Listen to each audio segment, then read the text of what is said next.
Hindi ang halimuyak ng mga rosas sa hardin ni Doña Remedios ang unang gumising sa diwa ni Liza. Hindi rin ang sinag ng araw na tumatagos sa malaking bintana ng mansyon ng mga Del Rosario, kundi ang isang titig. Isang titig na sa sobrang lamig ay tila kayang patayin ang lahat ng bulaklak sa buong hasyenda. Nakatayo si Liza sa may pasilyo, hindi kalayuan sa ingranding sala, habang nagpupunas ng isang florera. Tahimik ang buong kabahayan. O iyon ang akala niya. Nakatayo doon si Patricia Sales, ang mapapangasawa ng nag-iisang anak ng mga Del Rosario na si Sir Adrian.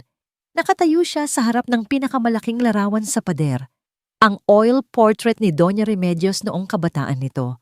Napakaganda ni Patricia. Perpekto ang pagkakaayos ng buhok, mamahalin ang damit, at laging may ngiti sa mga labi. Pero sa sandaling iyon, walang-walang ngiti. Walang kahit anong emosyon sa kanyang mukha. Tanging ang mga mata niya lamang ang may buhay. Mga matang matalas, mapanuri at puno ng kalkulasyon. Para bang sinusukat niya hindi ang ganda ng larawan, kundi ang halaga nito. Napansin ni Patricia na may nakatingin. Mabilis pa sa isang kisap mata, bumalik ang matamis ng ngiti sa kanyang mga labi. Isang nangiting kayang linlangin ang lahat. Liza, kanina ka pa ba riyan? Malambing niyang tanong. Tumangulang si Liza. Biglang nakaramdam ng panlalamig sa batok. Opo, Ma'am Patricia. Ngumiti lang ito at naglakad paalis na, tila walang nangyari. Pero para kay Liza, may nangyari. Isang bagay na hindi niya pa kayang pangalanan, pero alam niyang magpapabago sa lahat. Ang paraisong matagal na niyang tinuring na tahanan ay biglang nakaramdam ng panganib. Kaninang umaga lang, ang lahat ay nasa perpektong kaayusan. Liza anak, dahan-dahan lang sa pag- Baka masugatan mo ang mga sanga, sabi ni Doña Remedios. Ang kanyang boses ay puno ng init at pagmamahal.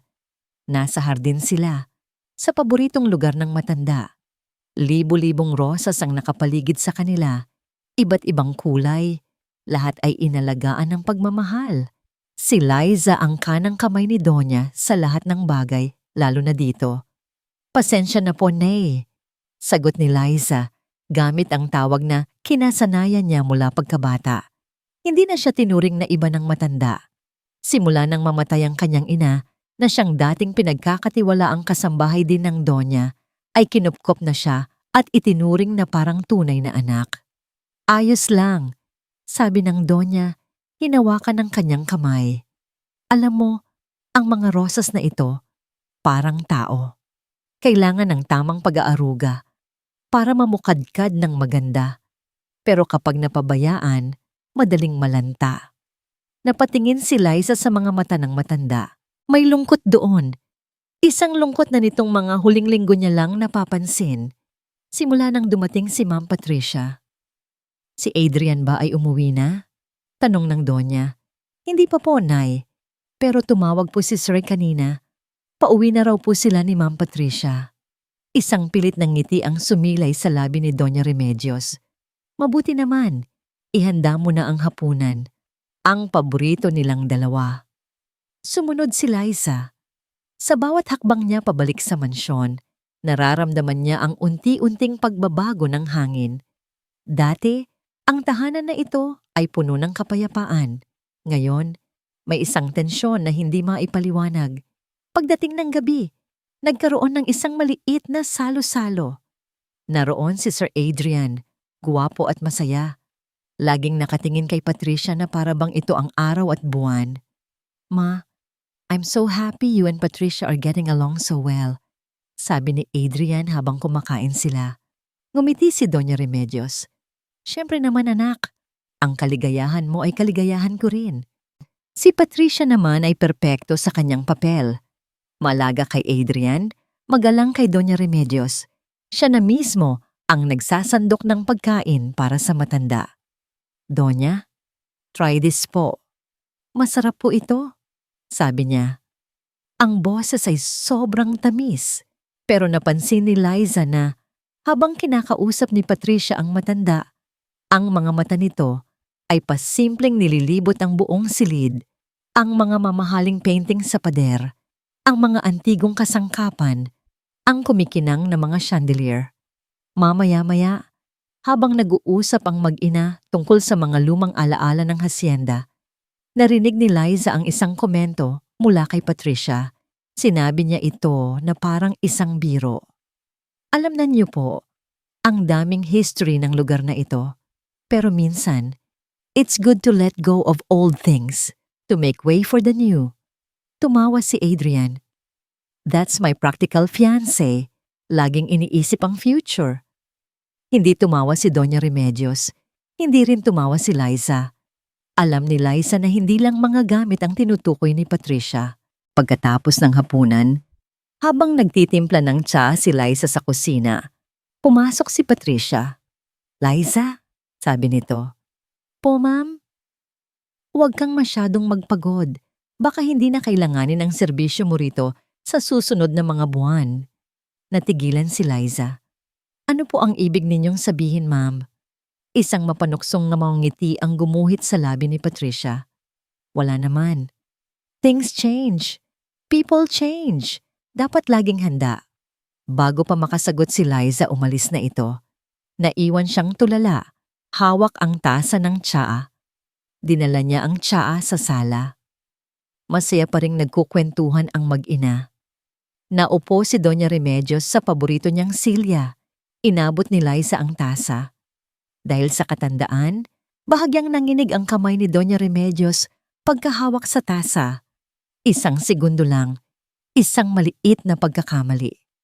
Natapon ang mainit na tsaa sa kulay puting bestida ni Patricia. Isang bestidang halatang libo-libo ang halaga. Naku, ipagpaumanhin mo, Hija. Gulat na sabi ni Doña Remedios. Agad na napatayo. Napatayo rin si Adrian, puno ng pag-aalala. Ma'am, okay ka lang ba? Mainit ba?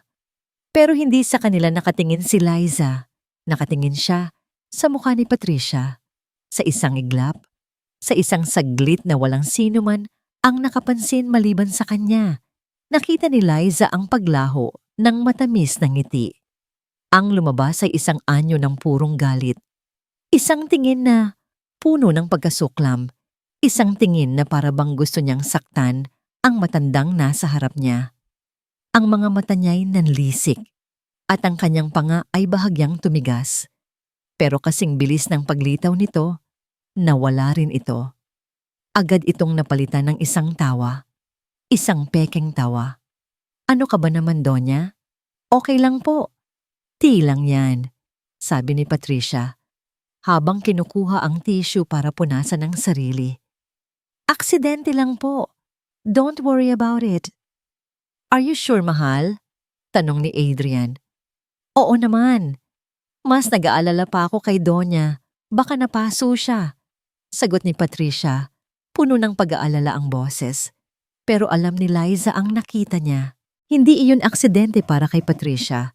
Iyon ay isang kasalanan. At sa mga mata ng babaeng iyon, nakita ni Liza ang isang pangako ng paghihiganti. Habang tinutulungan niyang linisin ang kalat, hindi maalis sa isip ni Liza ang tingin na yon. Isang laso na unti-unting kumakalat sa loob ng perpektong paraiso ng mga Del Rosario. At sa kaibuturan ng kanyang puso, alam niyang nagsisimula pa lang ang lahat. Para kay Adrian Del Rosario, si Patricia Sales ay isang perpektong obra maestra, isang buhay na sining. Mula sa paraan ng kanyang paglakad, sa kanyang malambing na pananalita, hanggang sa talas ng kanyang isip, lahat ay perpekto. Nakatayo sila sa balkonahe ng kanyang silid, tanaw ang malawak na lupain ng Hacienda del Rosario. Yakap niya ito mula sa likod. Ang babaeng pakiramdam niya ay sagot sa lahat ng kanyang dasal. Ang ganda dito, mahal, bulong ni Patricia. Isinandal ang ulo sa kanyang dibdib. So peaceful. But you know what I see? Ano? Tanong ni Adrian. Potential. Ang dami pa nating pwedeng gawin para mas maging productive ang hacienda. We can modernize the equipment, streamline the operations. We need to think about the future, Adrian. Our future. Ito ang hinahangaan niya kay Patricia. Hindi lang ito basta maganda. May pangarap ito.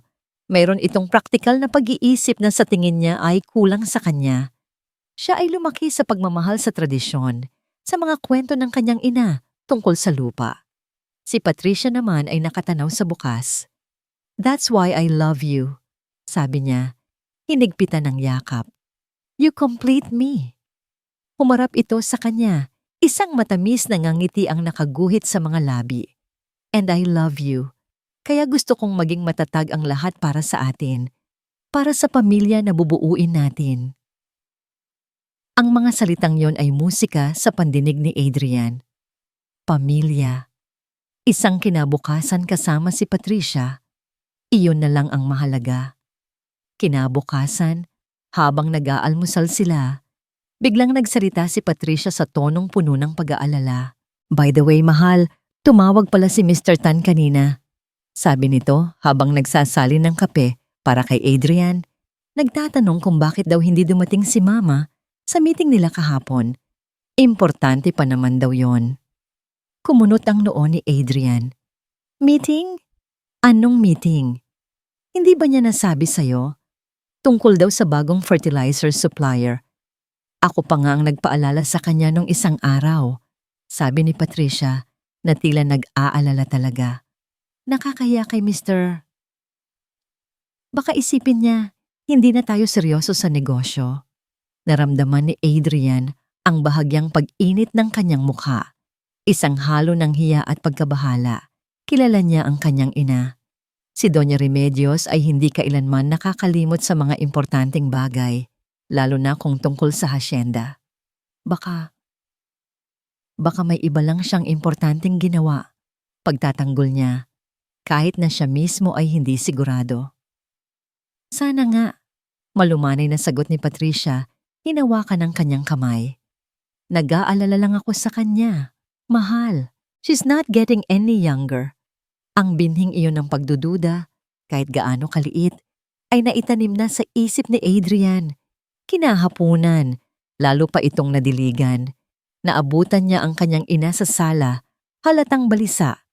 Palakad-lakad ito at tila may hinahanap. "Ma, may problema po ba?" tanong niya. "Anak, nakita mo ba ang salamin ko?"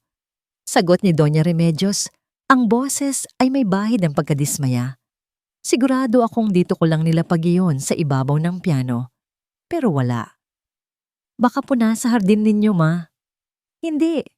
Dito lang talaga. Kailangan ko yon para mabasa ang mga papeles ng hacienda."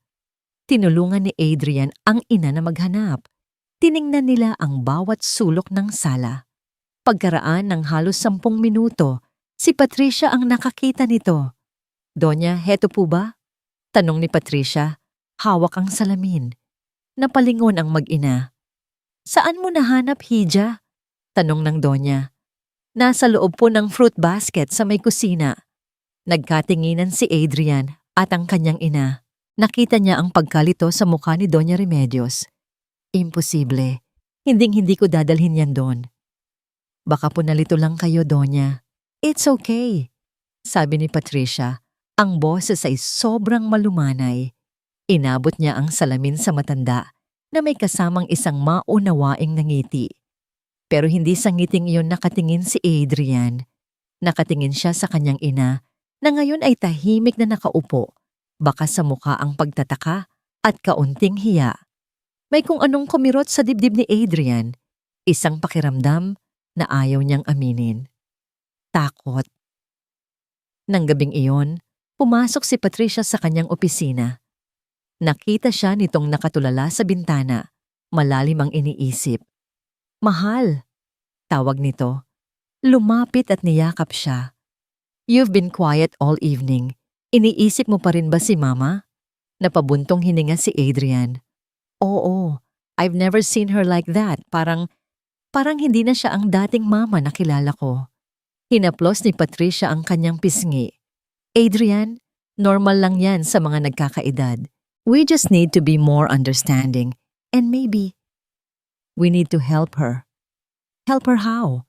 Nag-atubili si Patricia na pahandam na para bang pinipili niyang mabuti ang mga salita. May kilala akong doktor, isang specialist. Hindi naman para gamutin siya, pero para lang magkaroon tayo ng peace of mind. A simple check-up just to make sure everything is okay with her health. Ayaw ni Mama sa mga doktor, alam mo yan.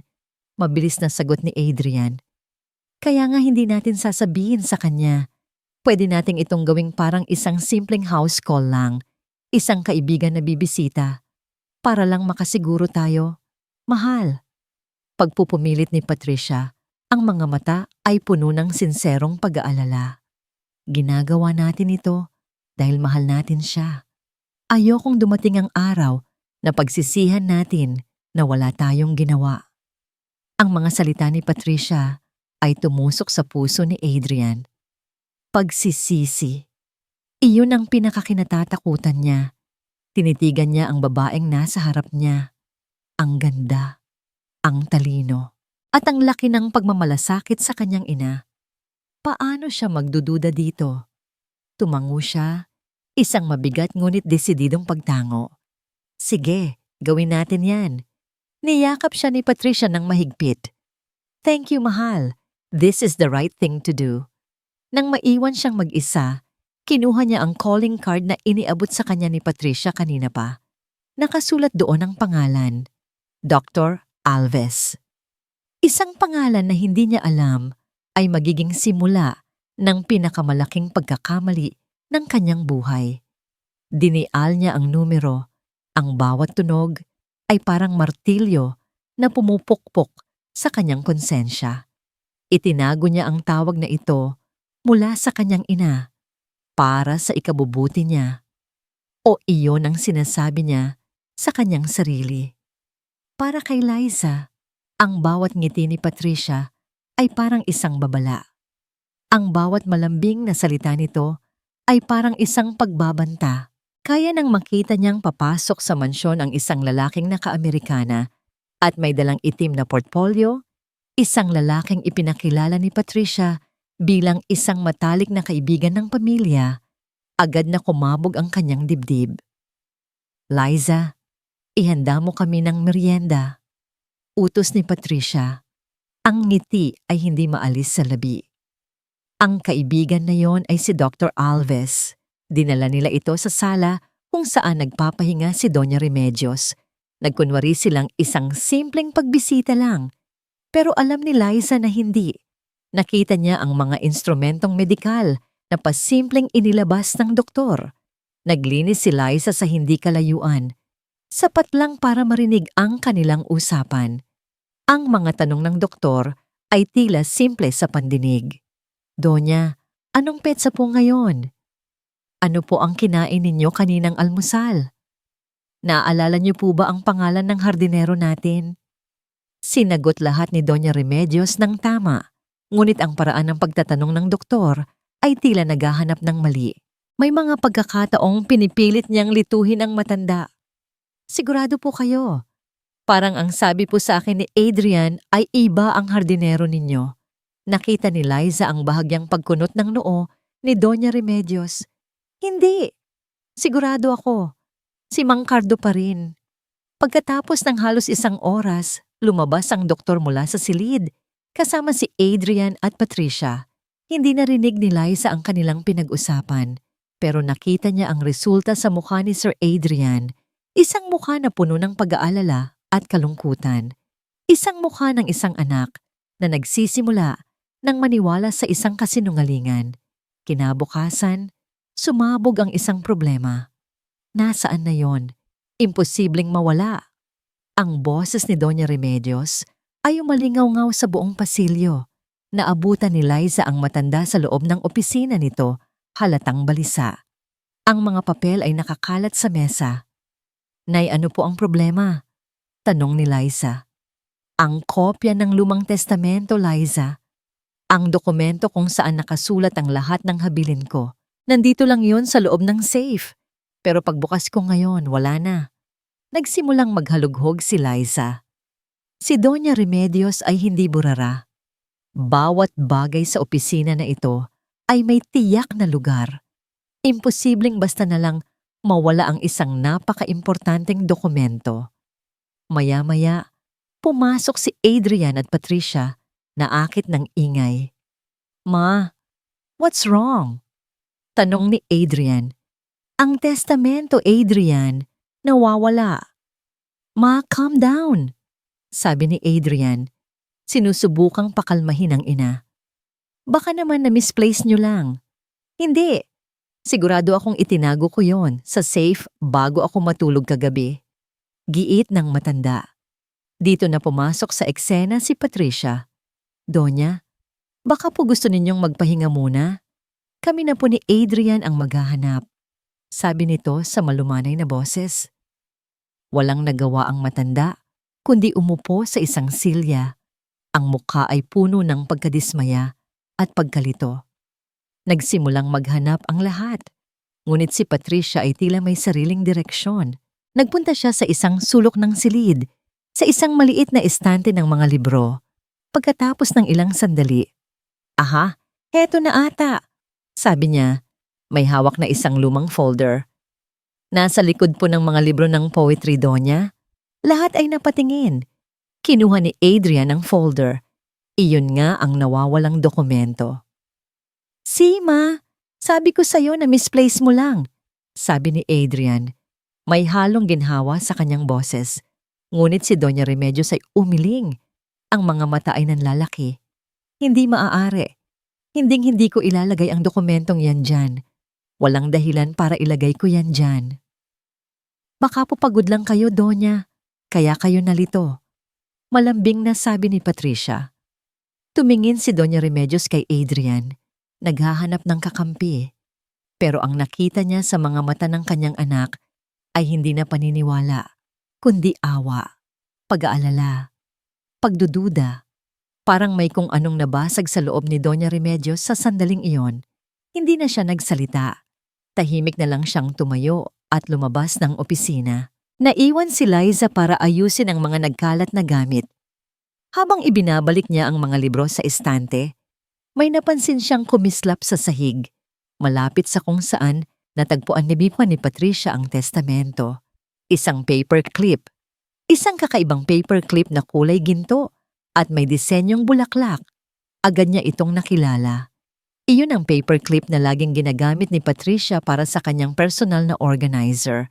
Nakita niya itong ginagamit nito kahapon. Biglang nag-init ang mga mata ni Liza. Maliwanag pa sa sikat ng araw ang lahat. Si Patricia ang kumuha ng dokumento sa safe at itinago ito sa likod ng mga libro. Siya ang gumawa ng lahat para palabasing nagiging makakalimutin na si Doña Remedios. Isang napakabigat na galit ang bumalot sa puso ni Liza. Galit para sa kawalang hiyaan ni Patricia at takot para sa kalagayan ni Doña Remedios. Nang gabing iyon, habang nagdadala siya ng tubig sa silid ni Adrian, hindi niya sinasadyang marinig ang usapan ng magkasintahan sa loob. Bahagya lang nakabukas ang pinto. Sapat para marinig niya ang bawat salita. "She needs professional care, Adrian. The doctor confirmed it," sabi ni Patricia. Ang boses ay puno ng pekeng kalungkutan. "It's not safe for her here anymore. What if she misplaces something more important? Or worse, what if she hurts herself?" I know, sagot ni Adrian. Ang boses ay basag. "Pero ma'am, an institution, parang tinatapon ko na lang siya." "Hindi, mahal. Hindi mo siya tinatapon. Inililipat mo lang siya sa isang lugar kung saan mas maalagaan siya. Isang lugar na maganda, tahimik, at may mga eksperto na magbabantay sa kanya 24/7. It's an act of love." Narinig ni Liza ang pangalan ng lugar. Isang pangalang magmamarka sa kanyang isip na parang isang mainit na bakal. "May alam akong lugar," patuloy ni Patricia. "It's a high-end facility, parang isang luxury resort. Ang pangalan ay The Serenity Gardens." Nabitawan ni Liza ang hawak niyang pitsel. Gumawa ito ng isang malakas na kalabog sa sahig. Napatigil ang usapan sa loob. Bumukas ang pinto. Nakatayo doon si Adrian at Patricia. Parehong gulat. Pero wala nang pakialam si Liza kung nahuli man siya. Ang tanging naririnig niya ay ang paulit-ulit na salitang iyon sa kanyang isip. The Serenity Gardens. Isang magandang pangalan para sa isang kulungan. Isang magandang pangalan para sa isang lugar kung saan nila itatapon ang reyna ng hasyenda. Ang puso ni Liza ay tila huminto sa pagtibok. Sa sandaling iyon, alam niya na hindi na ito isang simpleng laro ng pagmamanipula. Isa na itong digmaan para sa kaluluwa ng Hacienda del Rosario. Nagsimula ang lahat sa kusina. Ang kusina ay ang puso ng mansyon at si Manang Elsa, ang punong kusinera na nagluto para sa 3 henerasyon ng mga Del Rosario, ang siyang nagpapatibok nito. Pero isang Lunes ng umaga, naabutan ni Liza si Manang Elsa na umiiyak habang inaayos ang kanyang mga gamit sa isang kahon. "Manang, ano pong nangyayari?" Tanong ni Liza. Ang puso niya ay biglang kinabahan. Pinunasan ng matanda ang kanyang mga luha. "Pinaalis na ako, Liza," sabi ni Ma'am Patricia. Kailangan na raw ng bago at modernong pamamalakad sa kusina. Magha-hire daw sila ng isang professional chef. Niyakap ni Liza ang matanda.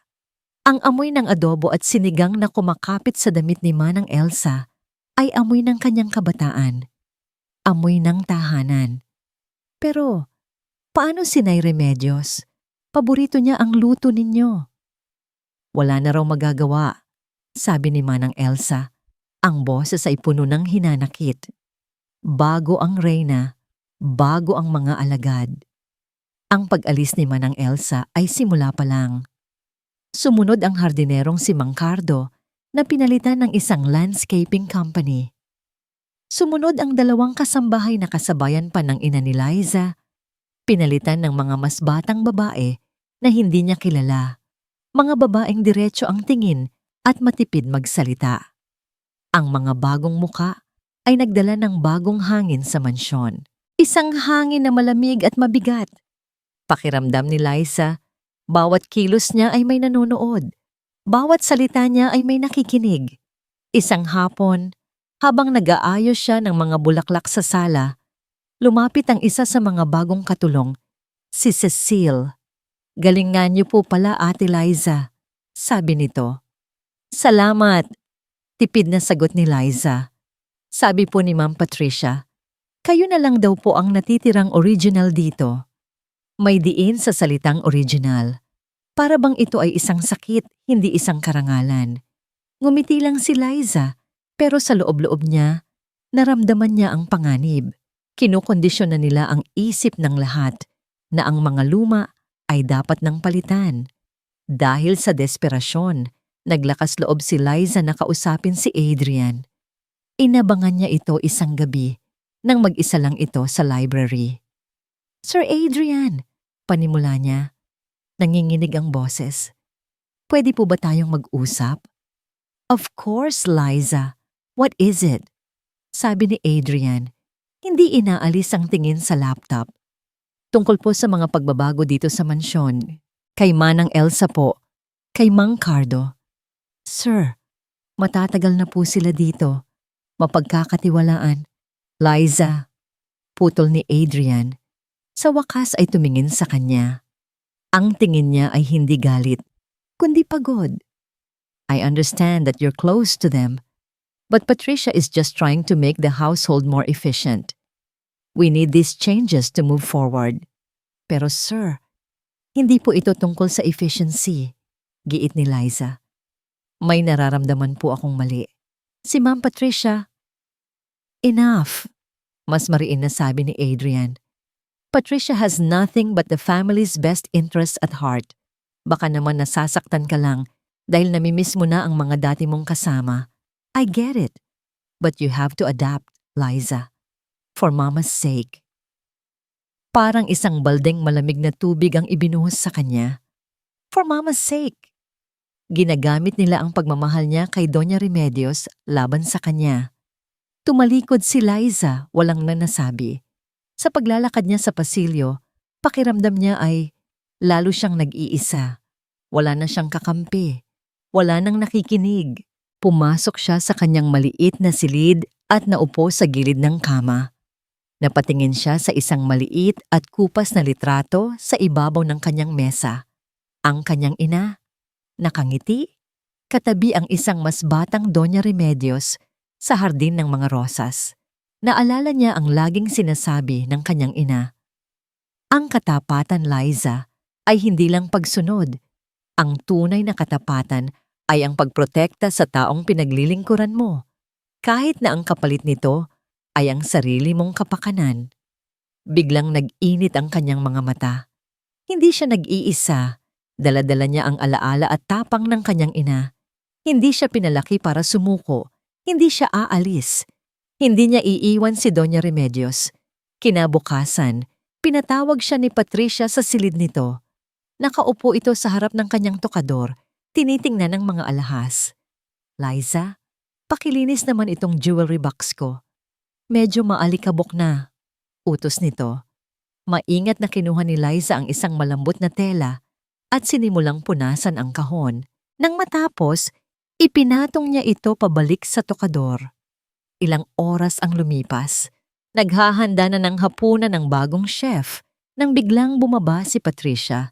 Ang muka ay balisa. Kasama niya si Adrian. Hindi ko makita, sabi ni Patricia. Sapat na para marinig ng lahat. Ang brooch na regalo sa akin ni Mama. Ang paborito ko. Nagsimula silang maghanap. Saan mo ba huling inilagay, mahal? Tanong ni Adrian. Dito lang sa ibabaw ng jewelry box ko. Siguradong sigurado ako. Sagot ni Patricia. Ang boses ay nagsisimula ng manginig. Tumingin ito sa paligid at ang mga mata niya ay tumigil kay Liza. Liza, ikaw ang huling nag-ayos ng mga gamit ko sa kwarto. Diba? Lahat ng mata ay napunta kay Liza. Naramdaman niya ang pag-akyat ng dugo sa kanyang mukha. Opo, ma'am, pero nilinis ko lang po ang kahon. Hindi ko po ginalaw ang laman. Hindi kita pinagbibintangan, Liza, sabi ni Patricia. Pero ang tono niya ay nagsasabi ng iba. Pero wala nang ibang pumasok sa kwarto ko buong araw. Biglang lumapit si Patricia kay Liza. Ano yang nasa bulsa ng apron mo? Kinapa ni Liza ang kanyang bulsa. Wala siyang kamalay-malay na may laman iyon. Paghugot niya, nanlaki ang kanyang mga mata. Ang nawawalang brooch, kumikinang sa ilalim ng ilaw ng chandelier. Paano? Paano yan napunta dyan? Nautal na sabi ni Liza. Nakatingin kay Patricia. Pagkatapos ay kay Adrian. Nakita niya ang gulat at pagkadismaya sa mukha ng lalaki. Hindi ko po alam, sir. Hindi po sa akin yan. Hindi ko po yan kinuha. Pagmamakaawa niya. Kinuha ni Patricia ang brooch mula sa kanyang nanginginig na kamay. It's okay, Liza. Maybe you picked it up by mistake. Pero tapos na ang laro. Ang pinsala ay nagawa na. Tumingin si Adrian sa kanya. Isang tingin na sumaksak sa puso ni Liza. Hindi galit. Mas masahol pa, disappointment. Liza. Mahinahon, ngunit mabigat na, sabi ni Adrian. Umakyat ka na muna sa kwarto mo. Mag-usap tayo bukas. Hindi na niya hinintay ang sagot nito. Tumalikod na si Adrian. Inaalalayan si Patricia na halatang shaken. Naiwan si Liza na nakatayo sa gitna ng sala. Hawak ang mga tingin ng mga bagong katulong, mga tinging mapanghusga. Sa gabing iyon, alam ni Liza na hindi lang isang alahas ang itinanim sa kanyang bulsa. Itinanim din doon ang huling pako sa kanyang kredibilidad. At ang orasan para ilayo si Doña Remedios ay nagsimula nang tumakbo ng mas mabilis. Hindi nakatulog si Liza ng gabing iyon. Ang imahe ng brooch sa kanyang palad at ang tingin ng pagkadismaya sa mga mata ni Sir Adrian ay paulit-ulit na naglalaro sa kanyang isipan. Hindi na siya iiyak. Tapos na ang panahon ng pagluha. Ngayon na ang panahon ng paglaban. Alam niyang walang maniniwala sa kanyang mga salita. Kailangan niya ng ebidensya. Isang bagay na hindi kayang baluktutin ni Patricia. Kinabukasan, kumilos siya na parang walang nangyari. Naglinis, nagsilbi, pero ang kanyang mga mata at tainga ay mas bukas kaysa dati. Pinagmasdan niya si Patricia. Ang bawat kilos nito, ang bawat kausap, doon niya napansin ang isang bagay. Ang abogado ng pamilya, si Attorney de Guzman, masyado itong madalas sa mansyon nitong mga nakaraang linggo. Ang dahilan palagi ay mga papeles na kailangang ayusin. Ngunit napansin ni Liza ang paraan ng kanilang pag-uusap ni Patricia kapag inaakala nilang walang nakatingin. Masyadong malapit. May mga bulungan. May mga ngitian na hindi para sa isang abogado at kliyente. Isang hapon, nakita niya silang dalawa sa hardin, malayo sa mansyon. Nag-uusap sila, nakatayo sa ilalim ng isang malaking puno ng akasya. Walang maririnig si Liza, ngunit kitang-kita niya ang mga kilos. Ang paghawak ni Attorney de Guzman sa braso ni Patricia, ang pagtawa ni Patricia na tila sobrang kampante. Isang hinala ang nabuo sa isip ni Liza. Isang hinalang nakakadiri at mapanganib. Kailangan niyang makahanap ng pruweba. Ang oportunidad ay dumating ng hindi inaasahan. Gabi. Nagkaroon ng biglaang brownout sa buong hasyenda. Naging abala ang lahat sa paghahanap ng mga kandila at emergency lights. Sa gitna ng kaguluhan, nakita ni Liza si Patricia na nagmamadaling umakyat sa kanyang silid. Iniwan ang kanyang mamahaling tablet sa ibabaw ng mesa sa library. Ito na ang pagkakataon niya. Puso niya'y kumakabog ng malakas. Nagpaalam siya na kukuha ng ekstrang baterya para sa flashlight. Dahan-dahan siyang pumasok sa madilim na library. Ang tanging liwanag ay mula sa buwan na sumisilip sa bintana. Kinapa niya ang mesa. Nandoon nga ang tablet. Malamig at makinis sa kanyang palad. Nanginginig ang mga kamay niya nang buksan niya ito. Sa kabutihang palad, hindi ito nakalock. Hindi siya marunong sa teknolohiya, pero alam niya kung saan hahanapin ang mga tawag at mensahe. Binuksan niya ang call log. Bumungad sa kanya ang isang listahan. Puno ito ng mga tawag papunta at galing sa iisang numero. Ang numerong iyon ay nakasave sa ilalim ng pangalang Attorney de Guzman. Ngunit hindi ang dami ng tawag ang nakapagtaka sa kanya, kundi ang oras ng mga ito, 10:00 p.m., 11:30 p.m., 12:40 a.m., 1:15 a.m., mga tawag sa gitna ng gabi, mga tawag na tumatagal ng halos isang oras.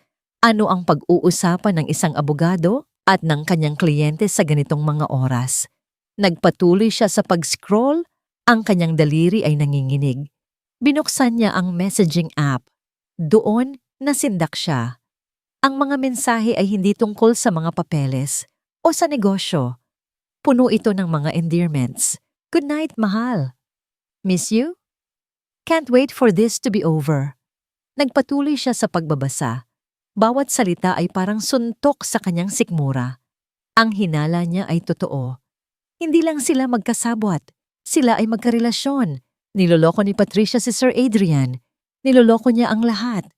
At habang papalapit siya sa pinakabagong mga mensahe, may isang partikular na palitan ng text na nagpatigil sa kanyang paghinga. Galing ito kay Attorney de Guzman. Ipinadala kagabi. Bandang hating gabi. Nanginginig niyang binasa ang huling mensahe. Isang mensahe na naglantad sa lahat. Isang mensahe na nagbigay linaw sa lalim at kasamaan ng kanilang plano. Malapit na, mahal ko. Atin na ang lahat. Atin na ang lahat. Ang mga salitang yon ay umalingaw-ngaw sa kanyang isipan. Hindi lang ito tungkol sa pagpapalayas kay Doña Remedios.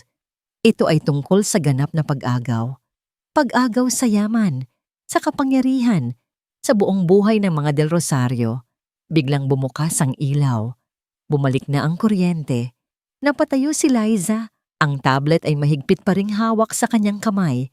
Ang kanyang mukha ay nababasa ng luha. Luha, hindi dahil sa lungkot, kundi dahil sa purong galit at takot. Narinig niya ang mga yabag ni Patricia na pababa na ng hagdanan. Naiwan ko yata ang tablet ko sa library. Wala nang oras. Mabilis na ipinatong ni Liza ang tablet pabalik sa eksaktong pwesto nito. Tumakbo siya palabas ng library sa kabilang pinto. Ang puso niya'y tila sasabog sa kanyang dibdib. Nagtago siya sa isang madilim na sulok ng pasilyo. Pinipigilan ang kanyang paghinga. Nakita niyang pumasok si Patricia sa library at kinuha ang tablet na parang walang anumang nangyari. Pero para kay Liza, lahat ay nagbago na. Hawak na niya ang katotohanan. Isang katotohanan na mas madilim at mas masahol pa kaysa sa kanyang inaakala. Ang problema na lang, paano niya ito sasabihin? At sino ang maniniwala sa isang hamak na katulong na minsan nang nahuling nagnakaw ng isang brooch? Para kay Adrian, ang bigat ng mundo ay nasa kanyang mga balikat. Ang bawat sulok ng mansyon ay tila bumubulong sa kanya ng mga alaala. Mga masasayang araw kung kailan ang tanging problema niya ay kung paano tatakasan ang mga leksyon ng kanyang tutor. Ngayon, hinaharap niya ang isang desisyon na pakiramdam niya ay sumisira sa kanyang kaluluwa. Nasa loob siya ng opisina ni Doña Remedios, ang lugar na dati simbolo ng kapangyarihan at katatagan. Ngayon, ito'y naging silid ng isang mabigat na paghatol. Katapat niya si Patricia at si Attorney de Guzman. Sa ibabaw ng makintab na mesa ay nakalatag ang isang makapal na pliego ng mga dokumento. This is a special power of attorney, Adrian. Paliwanag ni Attorney de Guzman. Ang kanyang boses ay kalmado at professional. Given your mother's current condition, this document will temporarily transfer the authority to manage the estate's assets to you. It's a necessary step to protect the business. Para hindi maantala ang mga transaksyon at para masigurong walang makakakuha ng advantage sa sitwasyon. Binuklat ni Adrian ang mga papel. Puno ito ng mga salitang legal na hindi niya maintindihan. Whereas, hereby, irrevocable.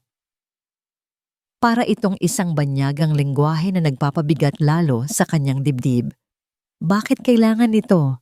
Tanong niya. Ang boses ay mahina. Hindi ba pwedeng ako na lang ang pumirma sa mga tseke? It's more complicated than that, mahal. Malamig na sabi ni Patricia. Inilagay ang kanyang kamay sa ibabaw ng kamay ni Adrian. Ang haplos nito ay dapat maging rekonfortante, pero pakiramdam niya ay isang kadena. This is to make everything legal and official. Para kapag may mga biglaang desisyon na kailangang gawin, you have the full authority. Para maprotektahan natin ang lahat ng pinaghirapan ni Mama. Para maprotektahan ang lahat ng pinaghihirapan ni Mama. Ang mga salitang yon ay tumama sa kanya. Iyon naman talaga ang gusto niyang gawin, di ba? Ito ang kanyang responsibilidad bilang nag-iisang anak. Ang maging malakas para sa kanilang dalawa. Tumingin siya sa labas ng bintana. Nakita niya ang kanyang ina sa hardin. Kausap ang mga rosas, tila may sariling mundo. Isang kirot ang naramdaman niya sa kanyang puso. Ang dating matatag na haligi ng kanilang pamilya ay unti-unti nang nagiging marupok. O iyon ang ipinapaniwala sa kanya.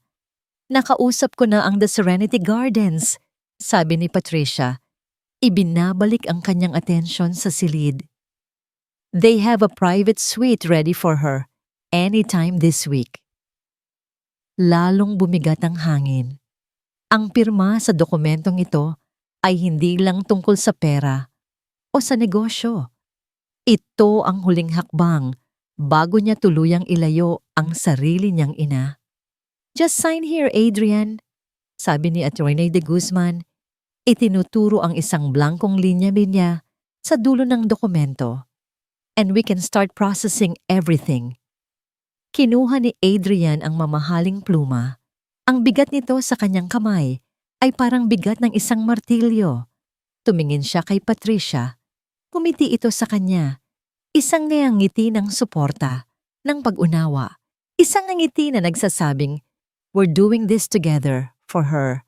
Sa ngiting iyon siya kumapit. Sa pangako ng isang mas maayos na kinabukasan na ipininta ni Patricia para sa kanilang lahat. Pumikit siya ng mariin at, sa isang mabilis na galaw, inilagdan niya ang kanyang pangalan. Ang bawat kurba ng kanyang pirma ay parang isang sugat na inuukit sa kanyang konsensya. "Good," sabi ni Attorney De Guzman. Kinuha ang mga dokumento. "Ako nang bahala sa iba." Tumayo ang abogado para umalis. Nagpaiwan si Patricia. Niyakap niya si Adrian ng mahigpit. "You did the right thing, mahal. I'm so proud of you." Bulong nito. Hindi sumagot si Adrian. Pakiramdam niya ay wala siyang lakas para magsalita. Kinagabihan, hindi siya mapakali. Lumabas siya ng kanyang silid para magpahangin. Sa pasilyo, nakasalubong niya si Liza. Kitang-kita niya ang pamumugto ng mga mata nito at ang determinasyon sa mukha nito. "Sir Adrian," sabi ni Liza, ang boses ay pilit at apurado. "Kailangan ko po kayong makausap. May kailangan po kayong malaman." Tumingin si Adrian sa paligid. Ayaw niyang gumawa ng eksena. "Liza, not now. Pagod ako." "Pero sir, importante po ito. Tungkol po ito kay Ma'am Patricia at kay..." Bago pa man matapos ni Liza ang kanyang sasabihin, isang boses ang pumutol sa kanya. "Adrian, mahal, halika rito dali." Si Patricia, nakatayo ito sa dulo ng pasilyo, sa tapat ng silid ni Doña Remedios. Ang mukha niya ay puno ng pag-aalala. "Bakit, Pait?" Mabilis na tanong ni Adrian. "Si Mama," sabi ni Patricia.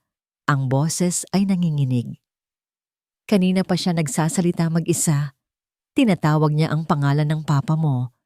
Tapos isang pangalan na hindi ko kilala. Rafael daw. "Sa tingin ko, hindi na natin ito pwedeng ipagpaliban pa, Adrian." Ang mga salitang iyon ay parang isang final na hatol. Ang anumang natitirang pagdududa sa isip ni Adrian ay biglang naglaho, napalitan ng isang matinding takot at pag-aalala para sa kanyang ina. Nalimutan na niya si Liza. Ang tanging mahalaga na lang ay ang kalagayan ng kanyang ina. Naglakad siya palapit kay Patricia. Iniwan si Liza na nakatayo sa gitna ng pasilyo. Ang mga salitang hindi nasabi ay nanatili sa kanyang lalamunan. Niyakap ni Adrian si Patricia. "Sige, bukas na bukas din. Tawagan mo na ang Serenity Gardens." Hindi niya nakita ang isang panandaliang nanangiti ng tagumpay na sumilay sa mga labi ni Patricia habang nakatingin ito sa likuran niya, diretso sa mga mata ni Liza. Isang ngiting mapang-asar. Isang nangiting nagsasabing, "Huli ka na. Tapos na ang laban." Ang hatol ay ibinaba kinaumagahan. Hindi sa isang korte, kundi sa may pasilyo, habang nagpupunas ng alikabok si Liza sa isang lumang aparador. "Liza." Ang boses ni Patricia ay walang emosyon, malamig na parang yelo. Humarap si Liza. Nakatayo ito roon. Perpekto ang ayos, tila isang reyna na magbibigay ng isang utos. Bukas ng umaga, 9:00, darating na ang sasakyan mula sa The Serenity Gardens para sunduin si Doña Remedios, sabi nito, diretsong nakatingin sa kanyang mga mata. "Siguraduhin mong nakahanda na ang lahat ng gamit niya." Bawat salita ay parang isang pako na ibinabaon sa dibdib ni Liza. Bukas ng umaga, ganoon na lang kabilis. At isa pa, dagdag ni Patricia, inabutan siya nito ng isang sobre. "That's your final pay, with a little extra for your years of service." Napakurap si Liza. Ano po ito?" "Hindi ka na namin kakailanganin dito, Liza," sabi ni Patricia. Isang bahagyang ng ngiti ng tagumpay ang sumilay sa kanyang mga labi. Magkakaroon na ng mga professional nurses at caregivers si Donya sa bago niyang tirahan. You are no longer needed. Ang mga salitang yon ay mas masakit pa sa sampal. Hindi lang siya tinatanggal sa trabaho. Tinatanggal siya sa kanyang tahanan. Inaalis siya sa tabi ng taong ipinangako niyang aalagaan. Pero, hindi niyo po pwedeng gawin to. Halos pabulong na sabi ni Liza. Oh, I can? And I just did.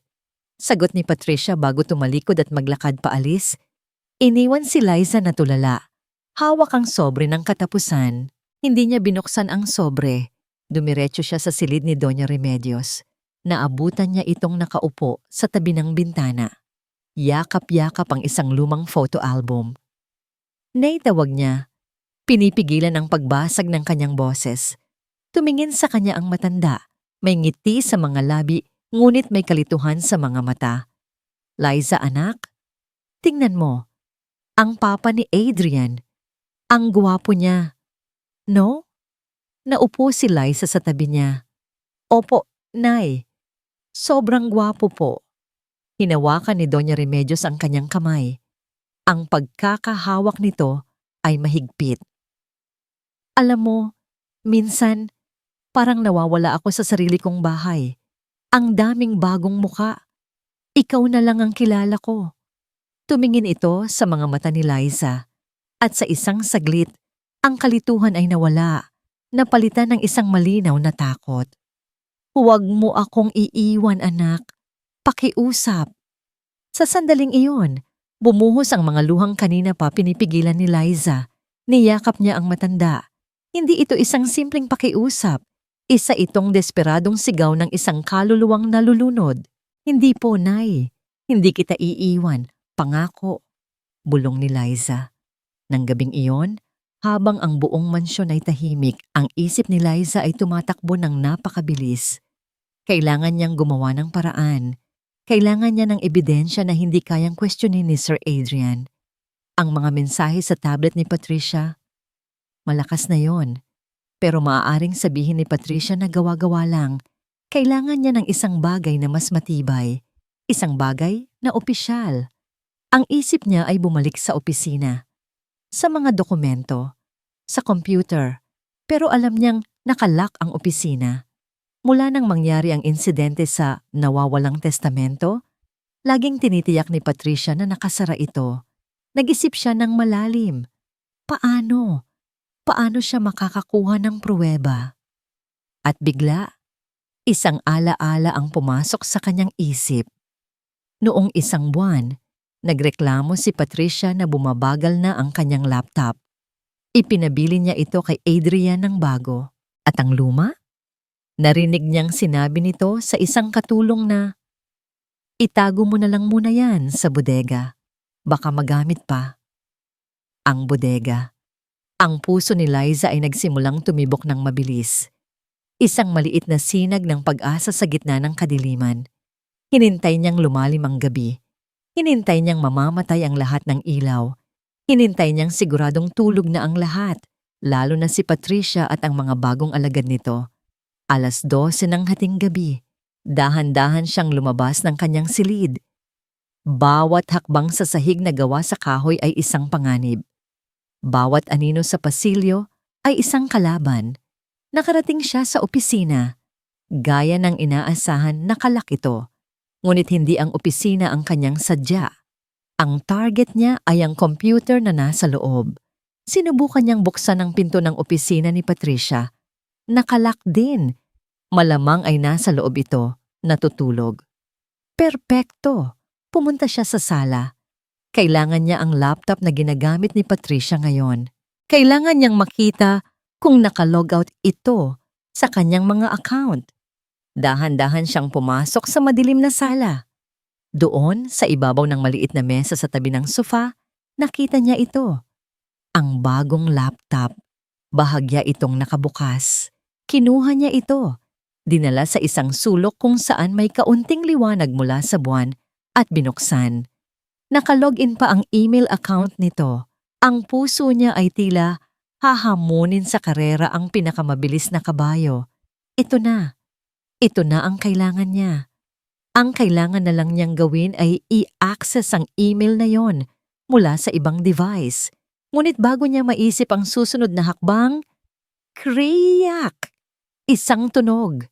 Isang tunog ng sahig mula sa itaas. Narinig niya ang mga yabag. May paparating. Mabilis niyang ibinalik ang laptop sa eksaktong pwesto nito. Wala na siyang oras para bumalik sa kanyang silid. Ang tanging malapit na mapagtataguan ay ang makakapal at mabibigat na kurtina sa tabi ng malaking bintana. Walang pag-aalinlangan, sumuot siya sa likod nito. Pinigil niya ang kanyang paghinga. Idinikit ang sarili sa malamig na pader. Ang amoy ng alikabok mula sa lumang kurtina ay nangangati sa kanyang ilong, ngunit pinigilan niya ang kagustuhang bumahing. Ang mga yabag ay papalapit. Dahan-dahan, bawat hakbang ay tila tumatagal ng 1 minuto. Ang puso ni Liza ay dumadagundong sa kanyang dibdib. Napakalakas. Sigurado siyang maririnig ito ng kung sino man ang nasa labas. Sumilip siya sa maliit na siwang ng kurtina. Isang anino ang dumaan. Huminto ito sa tapat ng laptop. Si Patricia. Nakahinga ng maluwag si Liza nang makitang kinuha lang nito ang laptop at nagsimulang umakyat pabalik sa hagdanan. Salamat sa Diyos.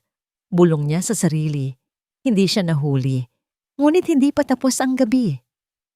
Ang pinakaimportante ay ang lumang laptop sa bodega. Hinintay niyang mawala ng tuluyan ang mga yabag bago siya muling lumabas sa kanyang pinagtataguan. Ngayon, ang kanyang destinasyon ay ang kabilang dulo ng mansyon, ang bodega. Ang bodega ay nasa likod ng kusina.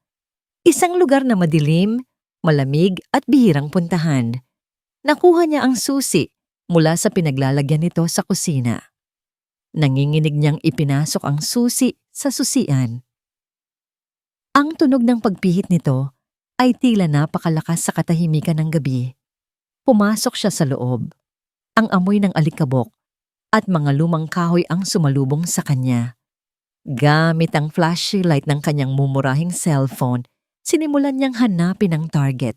Nakita niya ito sa ilalim ng isang mesa na tatatakpan ng puting kumot. Ang lumang laptop ni Patricia. Mabilis niya itong kinuha at dinala sa kanyang silid. Isinara niya ang pinto, nilock ito at isinandal pa ang isang maliit na upuan para sigurado. Naupo siya sa sahig. Ang laptop ay nasa kanyang harapan.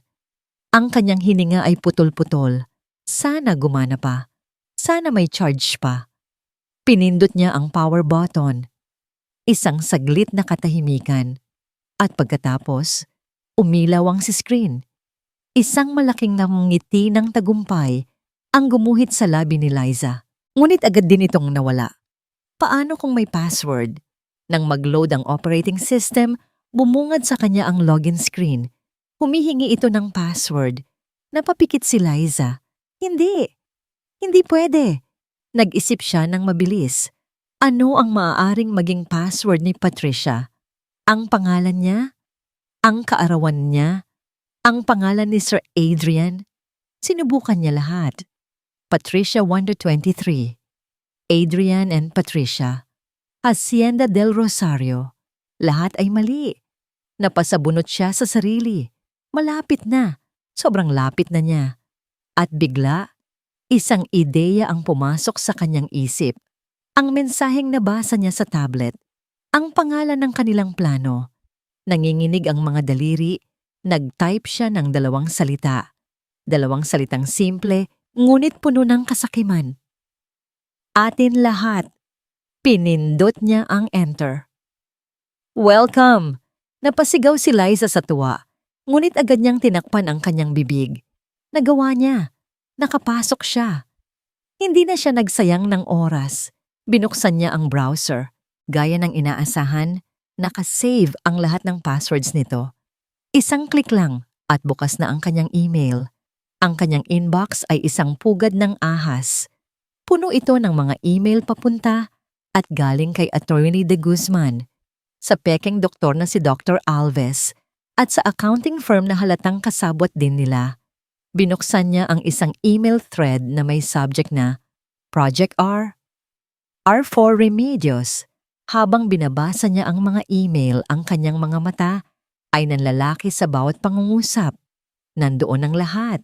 Ang plano para palabasing may demensya si Donya, ang mga pekeng medical report, ang mga detalye ng pag-transfer ng mga assets, at ang pinakamatibay na ebidensya sa lahat, isang attachment, isang scanned na kopya ng Special Power of Attorney na pinirmahan ni Sir Adrian. At sa ilalim nito, isa pang dokumento, isang deed of sale para sa isang malaking bahagi ng lupain ng hasyenda na may pirma ni Donna Remedios. Pero alam ni Liza na imposible ito. Alam niyang hinding-hindi gagawin ito ng matanda. Tinitigan niyang mabuti ang pirma. Peke. Isa itong napakagaling na pekeng pirma. Ito na. Ito na ang ebidensyang hindi kayang pabulaanan. Mabilis niyang kinuha ang kanyang cellphone at sinimulang kunan ng litrato ang bawat email, bawat dokumento, bawat isa. Habang abala siya sa pagkuha ng litrato, isang tunog ang muling pumutol sa katahimikan ng gabi. Isang tunog na hindi galing sa labas ng kanyang silid, kundi galing sa laptop mismo. Isang pamilyar na tunog ng isang incoming video call. Sa screen, lumabas ang pangalan ng tumatawag, Antonio de Guzman. Natigilan si Liza. Nagpanik. Hindi niya alam kung ano ang gagawin. Sasagutin ba niya?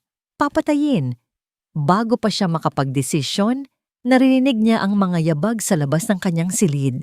Mabilis. Papalapit. May huminto sa tapat ng kanyang pinto. Isang katok. Mahina sa simula. Tapos lumakas. Liza? Ang boses ni Patricia. Napatingin si Liza sa pinto pagkatapos ay sa screen ng laptop kung saan nagriring pa rin ang video call. Ang anino sa ilalim ng kanyang pinto ay hindi gumagalaw. Naramdaman niyang sinusubukan ni Patricia na pihitin ang doorknob. Nakalock. Liza, alam kong gising ka pa, sabi ni Patricia mula sa labas. Ang boses ay kalmado, ngunit may nakatagong panganib. May narinig akong ingay. Buksan mo ang pinto. Nasa isang sulok si Liza. Walang matatakbuhan. Hawak niya ang ebidensya, pero hawak din siya sa leeg ng kanyang kalaban. Ang video call sa laptop ay tumigil. Ngunit napalitan ito ng isang bagong tunog. Ang tunog ng kanyang cellphone. Nag-vibrate ito sa kanyang kamay. Isang text message galing sa isang numerong hindi niya kilala. Binuksan niya ito. 2 salita lang ang nakasulat. Nakikita-kita. Napatingala si Liza. At sa itaas na sulok ng kanyang silid, sa tabi ng bumbilya, nakita niya ang isang maliit na kumikislap na pulang ilaw. Isang hidden camera.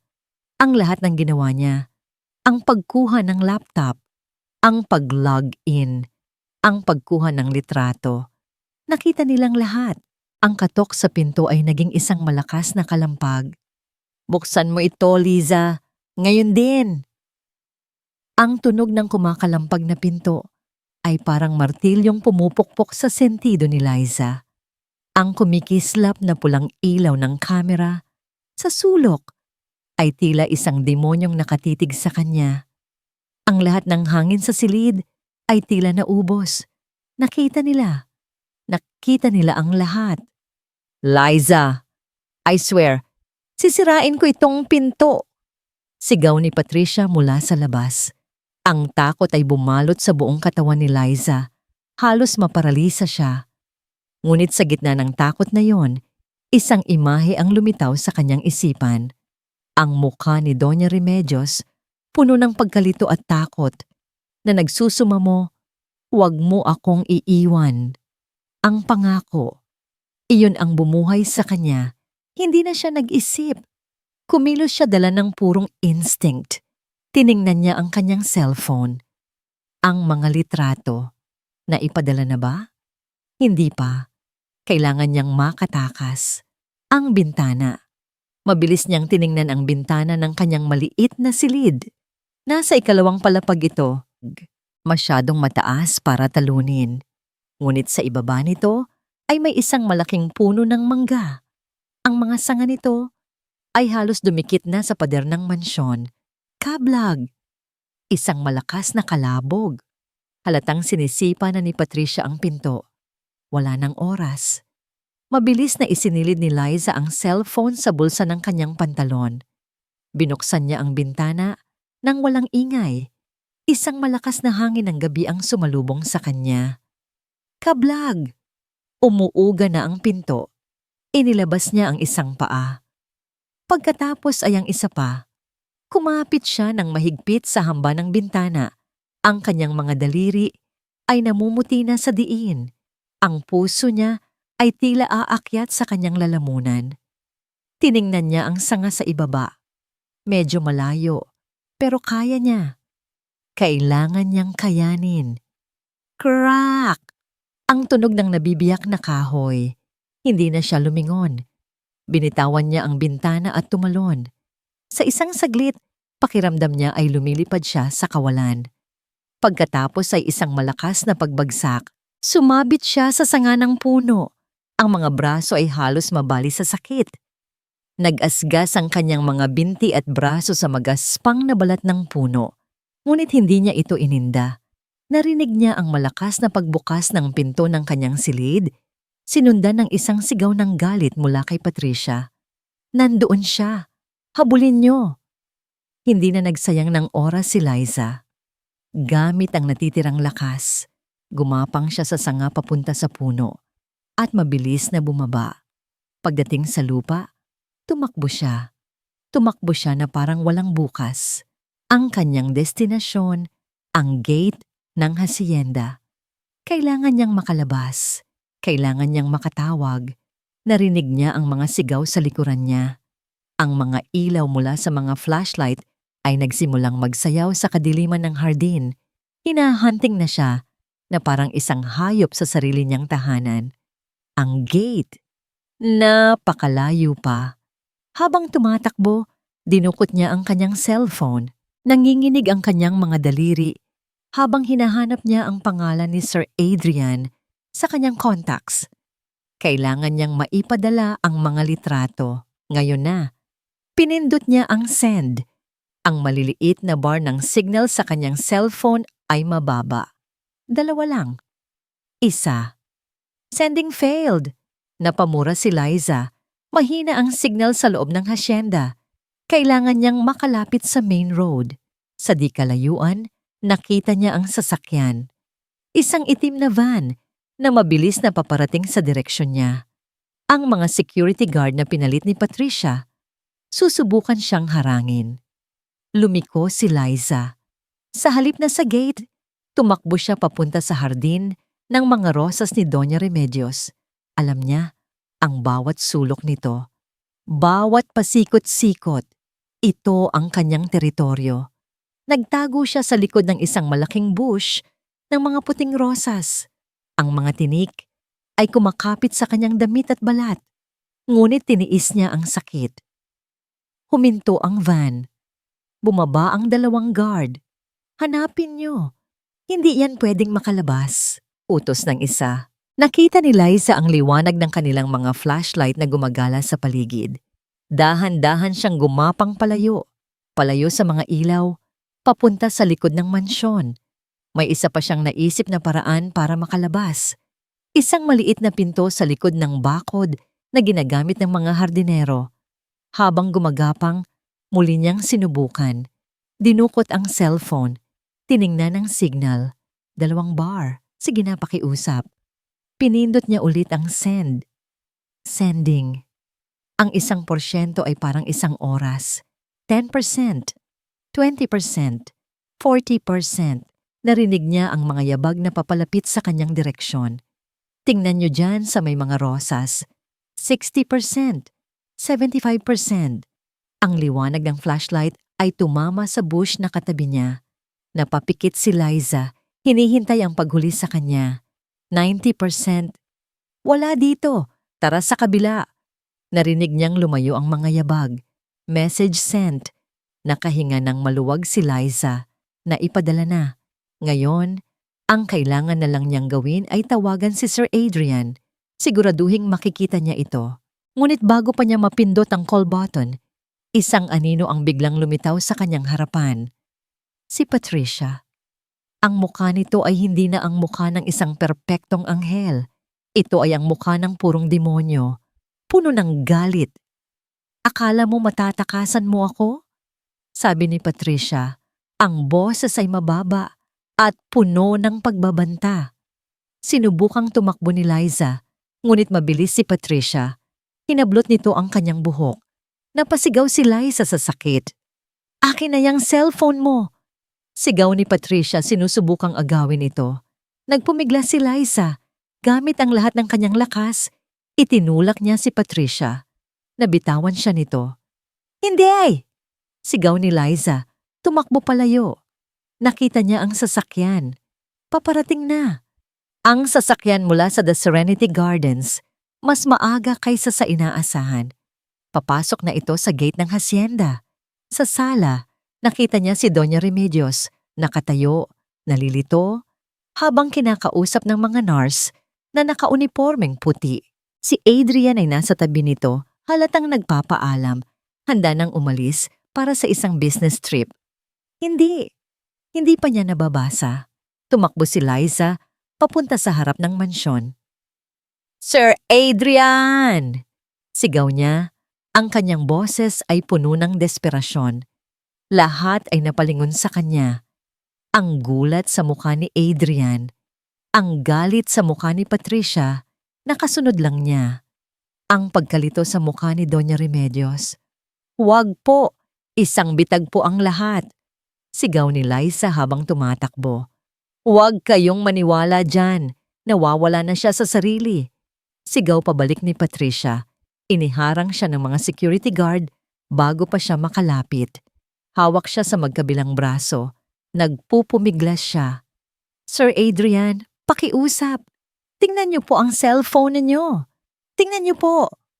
Tumingin si Adrian sa kanya. Pagkatapos ay kay Patricia, halatang nalilito. Ngumiti si Patricia. "Huli na ang lahat, Liza." Lumapit ito sa mga nurse.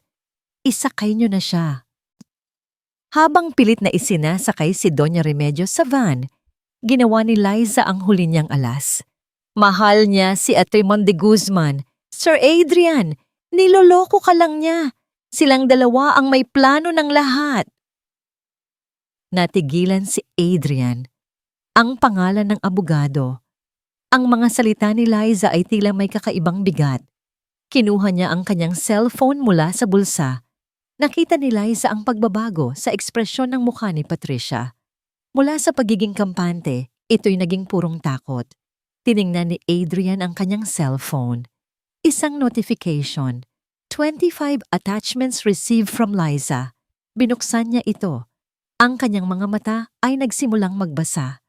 Ang katahimikan sa hardin ay nakakabingi. Ang tanging maririnig ay ang pag-usad ng mga litrato sa cellphone ni Adrian. Ang mukha niya, ito'y nagbago mula sa pagkalito, sa pagdududa, sa hindi paniniwala. At sa huli, sa isang ekspresyon ng purong pagkawasak at nag-aapoy na galit. Binitawan niya ang kanyang bagahe. Ang maleta ay bumagsak sa lupa na may malakas na kalabog. Itinaas niya ang kanyang tingin mula sa cellphone. Tumingin siya kay Patricia, isang tingin na kayang pumatay. Bago pa makasakay ang van, sumigaw siya. Isang sigaw na nanggaling sa kaibuturan ng kanyang nasirang kaluluwa. "Tigil!" Ang bawat larawan sa screen ng cellphone ay isang sampal sa mukha ni Adrian. Isang sampal na mas masakit pa sa anumang pisikal na sakit. Ang mga email, ang mga pekeng medical report, ang deed of sale na may pekeng pirma ng kanyang ina. At ang pinakamasakit sa lahat, ang mga mensahe, ang mga tawagan sa hating gabi. "Malapit na, mahal ko. Atin na ang lahat. Ang mahal ko."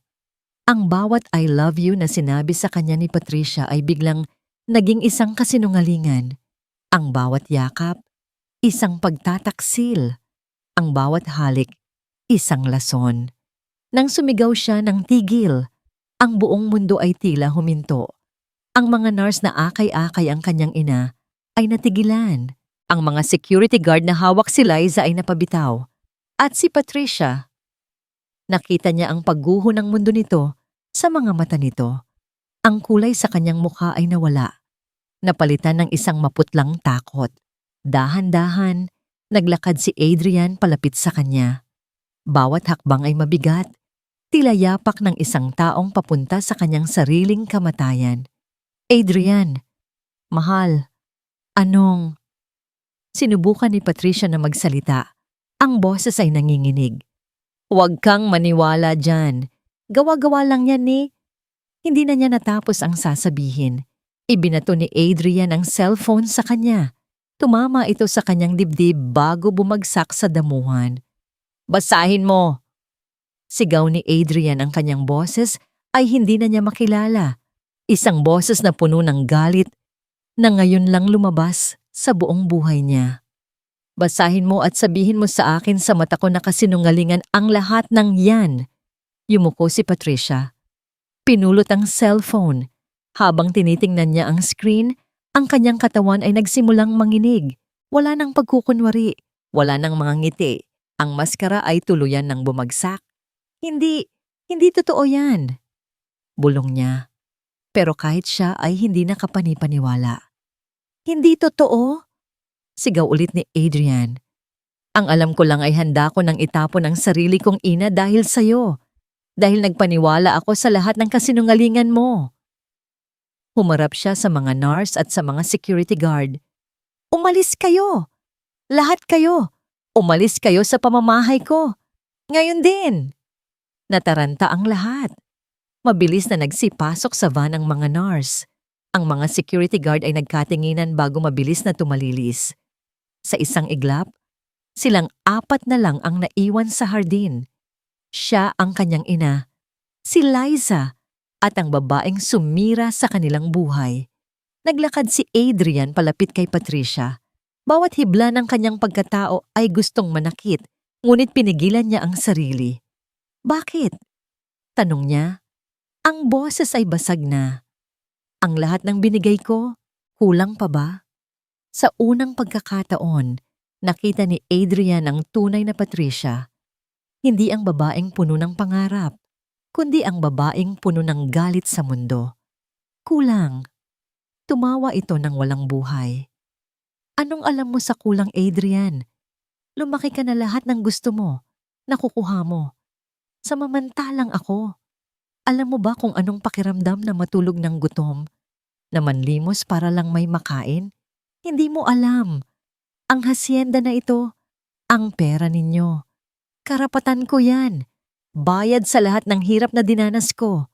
Kaya nanloko ka. Nanamantala ka ng isang pamilyang minahal ka. Minahal? Ang tiningnan nyo lang ay ang magandang muka at ang magandang asal na ipinakita ko. Hindi nyo ako kilala. Ngayon, kilala na kita. Malamig na sabi ni Adrian. Tumingin siya sa mansyon. Kunin mo ang lahat ng gamit mo at umalis ka na. Huwag ka nang magpapakita sa akin, sa pamilya ko, o kahit sa anino ng hasyenda na ito. Dahil sa susunod na makita kita, ipapakulong kita. Alam ni Patricia na tapos na. Wala nang drama. Wala nang luha. Tinalikuran niya si Adrian. Kinuha ang kanyang dignidad na wasak na at nagsimulang maglakad papasok sa mansyon. Talunan. Nang mawala na ito sa kanyang paningin, doon lang bumigay ang mga tuhod ni Adrian. Napaluhod siya sa damuhan. Ang lahat ng lakas at galit ay biglang nawala. Napalitan ng isang matinding bigat ng pagsisisi. Tumingala siya. Nakita niya ang kanyang ina, nakatayo, nakatingin sa kanya, hindi na nalilito, kundi puno ng lungkot. At sa tabi nito, si Liza, ang babaeng binaliwala niya, ang babaeng sinaktan niya, ang babaeng nagligtas sa kanilang lahat. Puno ng galos ang mga braso at binti nito. Marumi ang damit, pero nakatayo ito ng may dignidad. Gumapang si Adrian palapit sa kanila. Isang anak na nawala at ngayon ay nagbabalik. Niyakap niya ang mga binti ng kanyang ina. At doon, sa harap ng tahanang muntik na niyang wasakin, umiyak siya. Umiyak siya na parang isang bata. Mama, patawarin mo ako, sabi niya sa gitna ng mga hikbi. Patawad, patawad. Hindi sumagot si Doña Remedios. Sa halip, marahan niyang hinaplos ang buhok ng kanyang nag-iisang anak na nakaluhod at umiiyak sa kanyang paanan. Sa haplos na yon, walang panunumbat. Tanging pag-unawa at pagmamahal ng isang ina na hindi kailanman nagbago. Tumingin si Adrian kay Liza. Ang mukha nito ay puno ng pagod at sakit, ngunit ang mga mata nito ay kalmado. Liza. Ang tanging nasabi niya, ang kanyang boses ay paos. Hindi nagsalita si Liza. Ngumiti lang siya. Isang maliit, pilit na ngiti na nagsasabi ng lahat. Nagsasabi ng, tapos na. Sa mga sumunod na araw, ang mansyon ng mga Del Rosario ay dumaan sa isang tahimik na paglilinis. Hindi lang paglilinis ng mga gamit na naiwan ni Patricia, kundi paglilinis ng mga kasinungalingan at pagtataksil na dumunggis sa kanilang tahanan. Isa-isang pinaalis ni Adrian ang mga bagong katulong at gwardya. Tinawagan niya sina Manang Elsa at Mang Cardo, personal na humingi ng tawad at nakiusap na bumalik. Ang katahimikan sa pagitan ni Adrian at ng kanyang ina ay mabigat sa simula. Puno ito ng mga salitang hindi masabi. Ngunit unti-unti, sa pamamagitan ng mga simpleng kilos, isang tasang kape na inihanda ni Adrian para sa ina, isang lumang kwento na ibinahagi ni Doña Remedios, nagsimula silang maghilom. Isang hapon, habang naglalakad sila sa hardin ng mga rosas, sa wakas ay nagsalita si Adrian. Ma, paano niyo ako napatawad nang ganon kabilis? Huminto si Doña Remedios at hinawakan ng isang bagong sibol na rosas. Dahil ang pagpapatawad ay hindi para sa taong nagkasala, anak. Para ito sa nagpapatawad, para gumaan ang sarili niyang puso. At isa pa, hindi mo kasalanan ang lahat. Nagmahal ka lang, nagtiwala, at ginamit nila yon laban sa'yo. Pero muntik ko na kayong... Pero hindi nangyari. Putol ng matanda. Dahil may isang taong hindi binitawan ng kanyang katapatan. Sabay silang napalingon sa di kalayuan, kung saan si Liza ay abala sa pagtulong kay Mang Cardo na ayusin ang mga nasirang halaman. Kinagabihan, pinatawag ni Adrian si Liza sa opisina. Liza, maupo ka, sabi niya. Umupo si Liza halatang kinakabahan. Inilapag ni Adrian ang isang sobre sa mesa. Hindi ito ang sobre ng katapusan na ibinigay ni Patricia. Bago ito. Hindi ko alam kung paano kita pasasalamatan. Panimula ni Adrian. Ang boses ay puno ng sinseridad. Iniligtas mo ang nanay ko. Iniligtas mo ang pamilya namin. Iniligtas mo ako sa sarili ko. Anumang halaga na nasa loob niyan, hindi kailanman magiging sapat para bayaran ang utang na loob ko sa'yo. Tiningnan ni Liza ang sobre, ngunit hindi niya ito kinuha. Sir Adrian, sabi niya, sa wakas ay tumingin sa kanyang mga mata. Hindi ko po ginawa yon para sa pera. Alam ko, sagot ni Adrian, kaya hindi lang yan ang gusto kong ibigay. May isa pa siyang inilabas na folder. Binuksan niya ito. Isang plano, isang blueprint. Nitong mga nakaraang araw marami akong naisip. Ang yaman na ito, ang lupang ito. Walang halaga ang lahat. Kung hindi ito magagamit para sa kabutihan, naisip ko, paano kung ang kasamaang ginawa ni Patricia ay gagawin nating isang bagay na mabuti? Ipinakita niya ang plano kay Liza. Gusto naming magtayo ng isang community center. Dito mismo, sa isang bahagi ng hacienda. Isang lugar para sa mga matatanda na walang kasama, walang nag-aalaga. Isang lugar kung saan mararamdaman nilang may pamilya pa rin sila. Tumingin siya kay Liza. Ang kanyang mga mata ay puno ng pag-asa. tatawagin natin itong Puso ni Remedios Community Center at gusto naming ikaw ang mamahala nito, Liza. Natulala si Liza. Po? Pero isa lang po akong katulong. Wala po akong alam dyan. Hindi ka lang katulong, Liza, sabi ni Adrian. Parte ka na ng pamilyang ito at ang kailangan ng center na ito ay hindi isang business manager. Ang kailangan nito ay isang taong may puso, isang taong may malasakit at katapatan, at walang hihigit pa sa'yo. Sa unang pagkakataon sa loob ng maraming araw, ngumiti si Liza. Isang tunay na ngiti na nagmula sa puso, isang ngiting nagliwanag sa buong silid. 6 na buwan ang lumipas. Ang puso ni Remedios Community Center ay nakatayo na. Isang magandang gusali na napapaligiran ng mga bulaklak, puno ng tawanan at kwentuhan. Si Liza, hindi na nakasuot ng uniforme ng kasambahay, kundi isang simpleng bestida, ay abala sa pag-aasikaso sa mga residente. Lumalapit siya sa kanila, hindi bilang isang tagapamahala, kundi bilang isang kaibigan, isang anak, isang apo. Sa hardin ng center, nagtatanim ng bagong rosa si Doña Remedios. Sa tabi niya, si Adrian, tinutulungan siyang maghukay ng lupa. Ang dating tensyon sa pagitan nila ay napalitan na ng isang komportableng samahan. "Tingnan mo si Liza, ma," sabi ni Adrian, napangiti. Para siyang isinilang para gawin ito. Dahil ang puso niya ay nasa tamang lugar, sagot ni Doña Remedios. Lumapit si Liza sa kanila, may dalang isang pitsil ng malamig na tubig. "Nay, Sir Adrian, merienda po muna kayo." "Salamat, Liza," sabi ni Adrian. At pakiusap, Adrian na lang. Wala nang sir. Ngumiti si Liza. Isa sa mga matandang residente, si Lola Nena, ay lumapit sa kanila. "Hiha, napakabuti mo, napakatatag. Saan mo nakuha ang lahat ng lakas na yan?" Tumingin si Liza sa kanyang paligid. Sa mga ngiti ng mga matatanda. Sa payapang mukha ni Doyla Remedios. Sa nagbago at mapagkumbabang si Adrian. Naramdaman niya ang isang matinding pasasalamat.